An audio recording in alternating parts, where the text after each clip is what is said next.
Hello friends, मैं हूं गौरव और जरा ये देखो इसे भाई। बोरी में पैसा, चादर में पैसा, कंटेनर में पैसा, साड़ी में पैसा, बाल्टी में पैसा, हर जगह पे पैसा ही पैसा।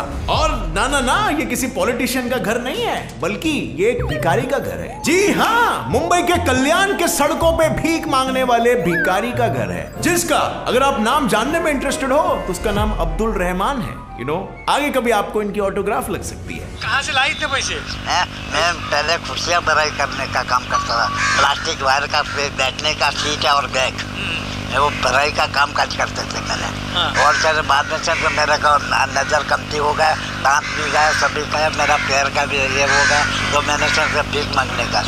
और इस वीडियो में जैसे आप देख सकते हो, जैसे उन्होंने कहा कि पहले वो अच्छा खासा काम करते थे, पर फिर बढ़ती उम्र के साथ साथ उनके आंखों में कुछ प्रॉब्लम्स हो गए और पाँव में भी कुछ तकलीफें होने लगी। और तब उनके दिमाग में आया एक जीनियस सॉल्यूशन, अपने बीवी के साथ मिलकर भीख मांगने का और अपने बचपन के अधूरे सपने को साकार करने का। पर यू नो व्हाट, ये कहानी तो कोई भी नहीं जानता था। ये बात तो तब सामने आई जब इनके घर पे आग निकला और घर से इतना सारा भर भर के छप्पड़ फाड़ जला हुआ कैश मिला। I mean, इतना सारा कैश निकला कि इतने में तो एक ब्रांड न्यू कार आ सकती थी, वो भी अच्छी वाली। पर ये तो सिर्फ इतना ही कैश था जो उनके घर से मिला। बाकी का कैश कहाँ पे गया और बाकी कैश कितना था, ये तुम खुद चाचा की जुबानी सुन सकते हो। पैसे के लिए लोगों ने घर को आग लगाया? हाँ, पैसे के लिए।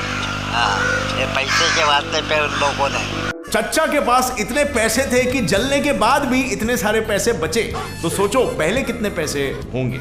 और इसका मतलब तो ये है कि पैसे कितने आसानी से ये लोग कमा सकते हैं, और कितने सारे लोग दिन रात मेहनत करने के बाद भी ये पैसे इतनी संख्या में नहीं कमा पाते। स्कैम देख रहे हो, और मैं ये इसीलिए बता रहा हूं क्योंकि आगे की स्टोरी मैं आपको बताने वाला हूं। बात ये ना भाई लोग कि हमारे इंडिया में आज की तारीख में 5 लाख से भी ज्यादा भिखारी मौजूद है, और ये मैं नहीं कह रहा हूं बल्कि आंकड़े बोल रहे हैं खुद इंडियन नेशनल ह्यूमन राइट्स वालों के। उन्होंने ये भी कहा है कि हर साल 40,000 लोग इंडिया में गायब हो जाते हैं, मतलब कोई इन्हें अगवा कर लेता है, वो किडनैप हो जाते हैं। और इसके बाद उनके साथ आगे क्या होता है ये सुनकर तुम्हारे भी रोंगटे खड़े हो जाएंगे, और ये सब बड़े ही डिटेल में मैं तुम्हें इसी वीडियो में आगे बताऊंगा। लेकिन उससे पहले चलिए थोड़ा और जानते हैं ऐसे ही फेक भिखारियों के बारे में। इनके फनी चोचले सुनते हैं और इनका कच्चा चिट्टा सब खोलते हैं in today's video titled fake beggar scams in India. और फ्रेंड्स, अगर आप मेरी तरह ही क्रिकेट के फैन हो तो मैं आपका स्ट्रगल समझ सकता हूँ यार। मुंबई में तो लॉकडाउन चल रहा है, क्रिकेट खेले तो कैसे खेले? वेल, बिल्कुल टेंशन नहीं, घर बैठकर भी आप क्रिकेट खेल सकते हो। माई 11 सर्कल ऐप को डाउनलोड करने का और खेलने का। इस ऐप पर आप अपने क्रिकेट के नॉलेज और स्किल से करोड़पति बन सकते हो। हाँ भाई, और करना ज्यादा कुछ नहीं है, बस इसकी तरह माई 11 सर्कल पे एकदम आसानी से कोई भी 11 प्लेयर्स, जिसमें सौरव गांगुली, वॉटसन और रशीद जैसे वर्ल्ड चैंपियंस भी है, उनमें से चूज करके अपनी एक क्रिकेट टीम बनानी है, आप करोड़पति बन सकते हो। और फिलहाल इंडियन T20 लीग के फीवर के कारण तुम हर हफ्ते जीत सकते हो 1 करोड़ रुपीस। वैसे तो ज्वाइन करने पर आपको 1500 रुपीस का वेलकम बोनस मिलता ही है, पर सिर्फ मेरे व्यूअर्स को डिस्क्रिप्शन में दिए गए लिंक पर क्लिक करने पर 20% एक्स्ट्रा कैश भी मिलेगा। एंड फिकर नॉट, ये ऐप काफी सिक्योर है और इसीलिए सारा पैसा आपके अकाउंट में आ जाएगा। तो अब रुके क्या हो, go download the app, link is in the description. This game involves an element of financial risk and may be addictive. Please play responsibly and at your own risk. Scam number 1 हाजिर है आपके mobile screen पर।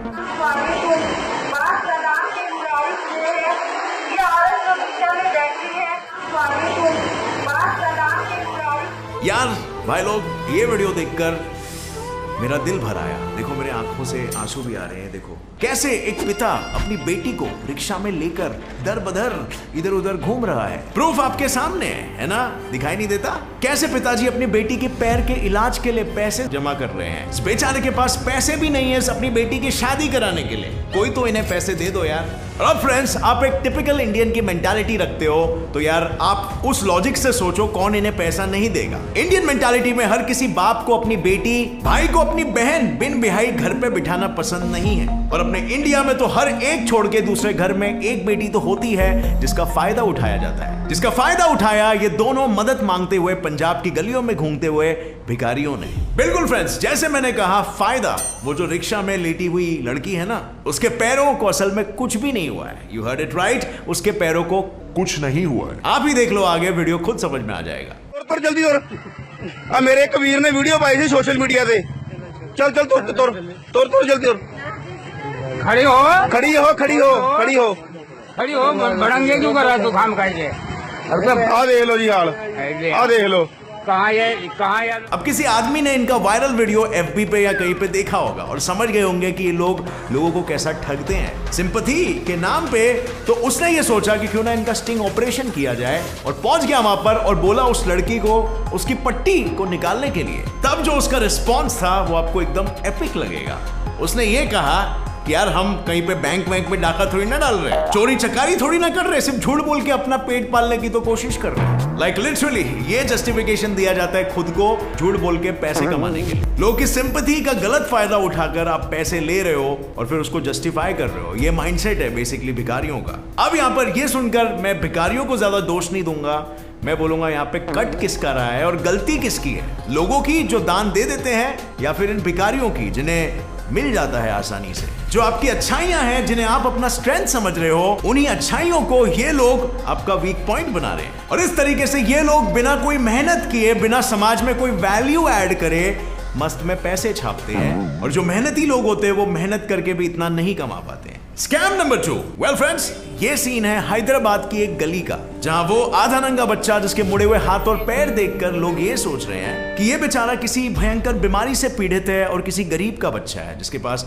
इलाज के पैसे नहीं है। और ये बेचारा अपने 2 वक्त की रोटी के लिए जितना हो सके मेहनत करके भीख मांग के पैसा इकट्ठा करने की कोशिश कर रहा है। लेकिन ऐसा दिखाई देता है, बट फैक्ट क्या है आप जानना चाहोगे? वेल फ्रेंड्स, आप मुझे बताओ, क्या आपको लगता है ये बच्चा उन लोगों में से हो सकता है जो बच्चे किडनैप किए जाते हैं? क्या ये बच्चा उन बदनसीब बच्चों में से हो सकता है जिनके हाथ पैर को तोड़कर उन्हें रास्ते पर भीख मांगने के लिए वॉलंटरीली छोड़ दिया जाता है? या फिर ये बच्चा वो हो सकता है जो समझ चुका है कि हमारे देश में कोई माफिया है जो बच्चों के साथ ऐसा करके उन्हें भीख मांगने छोड़ देते हैं और वो इस चीज का नाजायज फायदा उठा रहा है?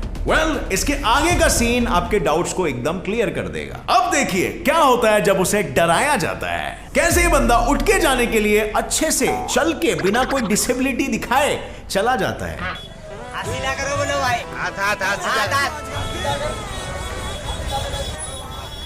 लेट मी टेल यू, ये कोई अकेला नहीं है। ये भी देखिए, ये माशाए तो सबूत अपने हाथ में लेके घूमते हैं, कैसे अपने हाथ में डिसेबिलिटी सर्टिफिकेट लेके भीख मांग रहे हैं। पर जैसे कुछ लोगों को इन पे शक हुआ और वो सबूत मांगने के पीछे जबरदस्ती करने लगे, फिर बंदे की जो फटी तो फिर उसके अंदर का हीरो जाग उठा। डिसेबिलिटी तो छोड़ो, भागने की एबिलिटी मिल गई भाई को। ऐसी एबिलिटी बता रहा हूं कि उसेन बोल्ट भी आके इनसे ट्रेनिंग ले।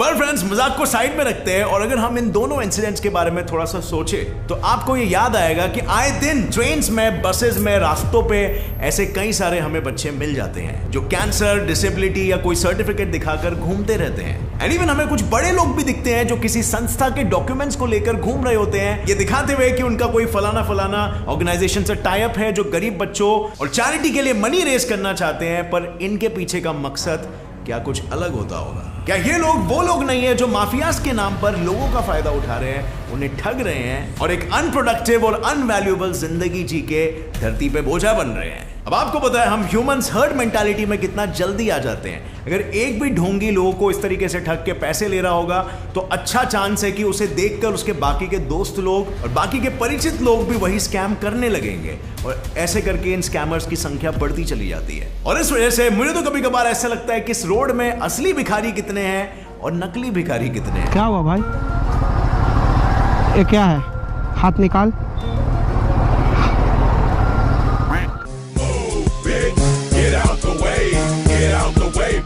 Scam number 3। आइए फ्रेंड्स, मिलते हैं पप्पू कुमार से। इनका एक हाथ और एक पैर टूटा है, बेचारे कोई काम नहीं कर सकते ना, इसकी वजह से इनके पास कोई चारा नहीं है भीख मांगने के सिवाय। ऑफ कोर्स ये वही मनगढ़ंत कहानी बना बना के लोगों का सबसे पहले ट्रस्ट जीतता है। बेसिकली ये वही दिल को छूने वाली बातें करेगा, अपनी दर्द, अपनी पीड़ा को एकदम डिस्क्राइब करेगा जैसे दुनिया का सारा दुख बेचारे ने खुद ही झेला है। ये भिखारी कोई भिखारी शिकारी नहीं है, इसके पास एक 2 करोड़ की प्रॉपर्टी है जो इसके पिताजी ने खुद अपने बेटे के लिए छोड़ा है। और ये बुद्धिशीली जीव बचपन से भिखारी नहीं है, पहले तो ये इंजीनियर हुआ करता था, पर फिर एक एक्सीडेंट में उसका हाथ और पैर टूट गया, जो होते ही उसने सोचा इस टूटे और हाथ पैर की मदद से वो अच्छे से भीख मांग सकता है। और फिर क्या था, पटना की सड़कों पर बैठकर शुरू कर दिया देमाई का धंधा शुरू। और अगर देखा जाए तो भिखारी लोग भी बिजनेसमैन होते हैं, वो बात अलग है, अनप्रोडक्टिव बिजनेसमैन होते हैं, नहीं समझे?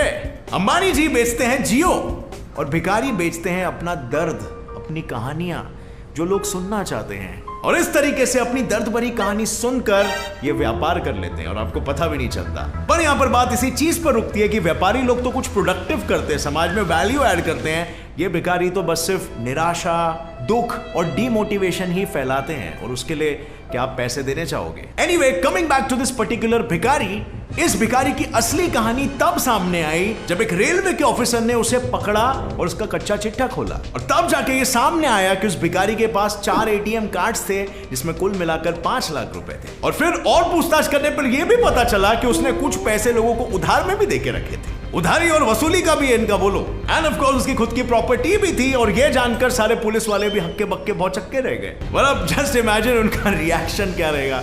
चौमाइला। और फिर बाद में जब उस भिखारी से ऐसा पूछा गया कि भाई इतने पैसे तुम्हारे पास है तो अपने टांगों का इलाज क्यों नहीं करा देते, तो उसका जवाब क्या था सुनना चाहोगे? बी प्रिपेयर्ड, क्योंकि इस भिखारी ने बिल्कुल बिजनेसमैन की तरह आंसर जो दिया, लोगों को बिलीव ही नहीं हो रहा था। इसने कहा कि अगर मैं अपने पांव का इलाज कर दूंगा तो लोग मुझे भीख देंगे क्या? Too many thoughts on my mind, I can't sleep at night, so I just keep writing. I don't need no help, I don't need. अब यार ये सैवेज रिप्लाई सुनकर मेरे मन में तो यही ख्याल आ रहा है कि जब हमारे देश के भिखारी लोग ही ऐसे सोचते हैं तो फिर हम इन माफियाज वगैरह बेचारों को काय को कोसते हैं। अब आप ही बताओ फ्रेंड्स, ऐसे दगाबाज लोगों के साथ क्या करना चाहिए? किडनैपिंग और अगवा करने की बीमारियों से तो देश एक बार लड़ लेगी, लेकिन ये बीमारियों से देश कैसे लड़ेगी? ये जो देश के अंदर ही पल रहे दीमक है, जो देश को अंदर ही अंदर से खोखला कर रहे हैं खा खा के, उनसे लड़ने के लिए हमारी गवर्नमेंट क्या करेगी?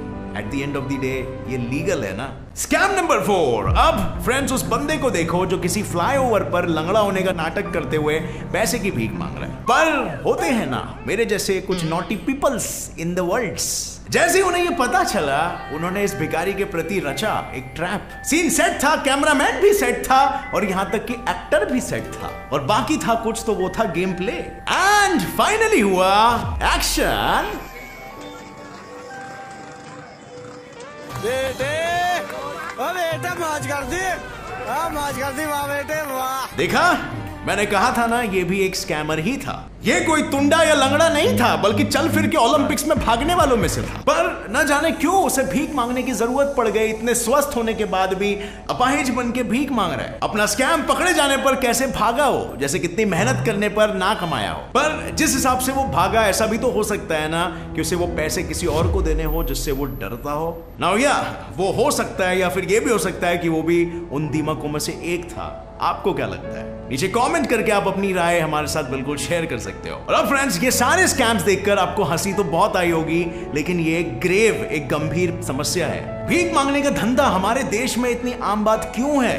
क्योंकि इसमें पैसा बहुत है। हर साल किडनैप हो जाते हैं, और इनमें से मोस्टली लोग बच्चे होते हैं, और इन्हें माफिया गैंग्स किडनैप करके इन्हें भीख मंगवा के पैसे कमाती है। और ये कैसे होता है वो अगर आप जानना चाहोगे तो मैं आपको बताता हूं। सबसे पहले माफिया गैंग वाले इन बच्चों को बाइफरकेट करते हैं। अगर 1 से 2 साल के बच्चे हैं तो उन्हें एक महिला को पकड़ा दिया जाता है, ताकि वो महिला अगर उस बेटे की मां भी ना हो तो भी उस बच्चे को हाथ में पकड़कर भीख मांग सके। और अगर थोड़े बड़े होते हैं तो उनका हाथ पैर काट कर उन्हें डिसफिगर कर उन्हें भीख मांगने पर लगाया जाता है। और फाइनली अगर कोई अधेड़ उम्र का होता है तो उसकी आंखें फोड़ दी जाती है, या फिर उसका सिर फोड़ दिया जाता है और उसे भीख मांगने पर लगा दिया जाता है। और पूरे दिन भर में ये लोग जितना भी कमाते हैं उसका 70% ये माफियाज खुद रख देते हैं, और बेयर मिनिमम सर्वाइवल के लिए 30% उन्हें दे देते हैं। पर जैसे कि आपने देखा, ये माफियाज ही इन भिखारियों के पीछे स्कैमर्स नहीं हैं। कुछ लोग तो पैसे कमाने का इजी जरिया समझकर भीख मांगने पर उतर आते हैं, और इनके बारे में आज हमने बहुत अच्छे से जाना। लेकिन फ्रेंड्स, ये सब जानने के बाद भी हमारे पास इस चीज का सोल्यूशन नहीं है। आपको क्या लगता है इस चीज का सोल्यूशन क्या हो सकता है? वेल, टेक्निकली अगर लॉ के हिसाब से देखा जाए तो भीख मांगना हमारे देश में इलीगल है। उसे 2000 रुपीज का जुर्माना हो सकता है अगर वो साफ साफ भीख मांगते हुए पकड़ा गया तो। पर कितने केसेस में it is accepted as legal, क्योंकि भीख मांगने वाला भिखारी तो खुद पुलिस वाले के सामने आके भीख मांगता है। और दूसरी बात, ये समस्या को सॉल्व करने के लिए गवर्नमेंट ने घर और जॉब्स बनाए हैं जहां जाके वो लोग कुछ कमा सकते हैं और अपनी जिंदगियां जी सकते हैं। और इसीलिए जो लोग जेन्युइनली भिखारी है तो उनकी मदद करने के लिए गवर्नमेंट हाजिर रहती है, अगर वो चाहे तो। और बिल्कुल जैसे मैंने कहा, अगर वो चाहे तो। जो कि अक्सर मोस्ट ऑफ द केसेस में नहीं होता है, क्योंकि आपको इजीली पैसे कमाने की आदत जो लग गई है। और अगर फ्रेंड्स आपको लगता है कि कोई बच्चा जेन्युइनली भीख मांग रहा है, तो आप उससे ये पूछ भी सकते हो कि उसको पैसे की जरूरत क्यों है, क्या वो उसके रियल माँ बाप है जो उसे भीख मांगने लेके आ रहे हैं। और इससे में भी आपको कुछ और इन्फॉर्मेशन मालूम पड़ सकती है, और क्या पता आप किसी गैंग का खुलासा भी कर पाओ। But anyway, to keep it short, government ने बहुत सारे प्रोविजंस निकाले भिखारियों के लिए, उन्हें रोजगार देने के लिए और उनका ख्याल रखने के लिए। तो जो भिखारी रियल में जिसको उसकी जरूरत है, तो वो वहां पर मौजूद होगा। और जो भिखारी ऐसे इधर उधर भीख मांगते हुए आपको नजर आएंगे और वो एक अच्छे खासे हट्टे कट्टे उम्र के होंगे, तो सीधी सी बात है, आपको उन्हें पैसे देकर इस घटिया कारोबार को सपोर्ट करने की कोई जरूरत नहीं है। And friends, with that said, अगर ये वीडियो पसंद आई तो एक लाइक जरूर ठोकना। मैं लाइक का भिखारी हूं यार। और अगर आप नए हो इस चैनल पर तो सब्सक्राइब भी कर दो और नोटिफिकेशन बेल ऑन रखना, ताकि आगे आने वाली ऐसी इंटरेस्टिंग और एजुकेशनल वीडियो आप बिल्कुल भी मिस ना कर सको। और हाँ, जाने से पहले कागज ऐप को इंस्टॉल करना मत भूलना, बहुत काम की चीज है हर स्टूडेंट के लिए। That's all for today. Stay curious, keep learning and keep growing. Jai Hind.